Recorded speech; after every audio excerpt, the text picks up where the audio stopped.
Assalamualaikum warahmatullahi wabarakatuh. Perkenalkan, nama saya Najwa Febrianti dengan NPM 230826022. Dan pada kesempatan hari ini saya akan menjelaskan mind map saya untuk semester antara saya di blog BSO1 berjudul Digestive Glands. Jadi pertama-tama itu saya akan menjelaskan di bagian salivary glands atau kelenjar liur, di mana itu kelenjar liur itu dia diproduksi di parotis, submandibularis sama sublingualis. Di mana itu dia mensekresikannya itu namanya saliva. Di mana itu si salivanya ini mengandung amilase, yang di mana itu dia bisa membantu mencerna si karbohidrat makanan yang kita konsumsi. Sama juga tujuan si amilasenya ini pun juga membasahi dan melumaskan makanan sebelum kita menelan.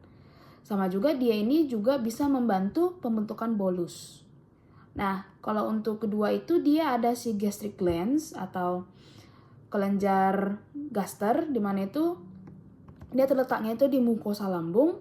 Nah, dia di mukosa lambung ini dia menghasilkan HCl, pepsinogen, mukus sama intrinsic factor. Di mana itu kalau untuk hasilnya itu sendiri dia itu membuatkan suasana asam dan membantu aktivasi si pepsin. Nah, si pepsinogen ini dia ini menjadikannya jadi pepsin, di mana itu si pepsinnya ini untuk membantu mencernakan protein dari makanan kita. Ada juga mukusnya itu dia membantu melindungi mukosa lambung, karena kan si HCl itu kan membuatkan suasana asam. Jadi si mukus inilah yang membantu supaya si lambungnya itu tidak begitu asam di daerahnya ini sampai mengrobekkan dirinya sendiri. Sama juga ada intrinsic factor, di mana itu si intrinsic factor ini dia membantu absorpsi vitamin B12. Fungsinya pun untuk pencernaan protein. Kalau untuk yang ketiga itu ada kelenjar intestinal, di mana itu dia berada di usus halus, di mana itu dia menghasilkan cairan usus dan mukus. Di mana itu dia mengandung begitu banyak enzim, yang dimana itu kayak berhubungan juga enzim ya, kayak contohnya peptidase itu protein ke peptida, ada sukres, maltase sama laktase, dia itu karbohidrat, sama juga lipase itu dia lemak. Jadi ini membantu proses pencernaan dan penyerapan nutrisi dari makanan yang kita konsumsi. Sedangkan kalau untuk liver atau hati atau hepar, di mana itu dia merupakan kelenjar terbesar di tubuh kita. Di mana itu dia menghasilkan empedu atau namanya bile. Di mana ini si empedu ini mengandung bile salts, di mana itu si bile salts ini mengemulsifikasikan si lemak. Di mana itu dia bisa membantu meningkatkan luas permukaan lemak sehingga lebih murna dicerna dan diserap.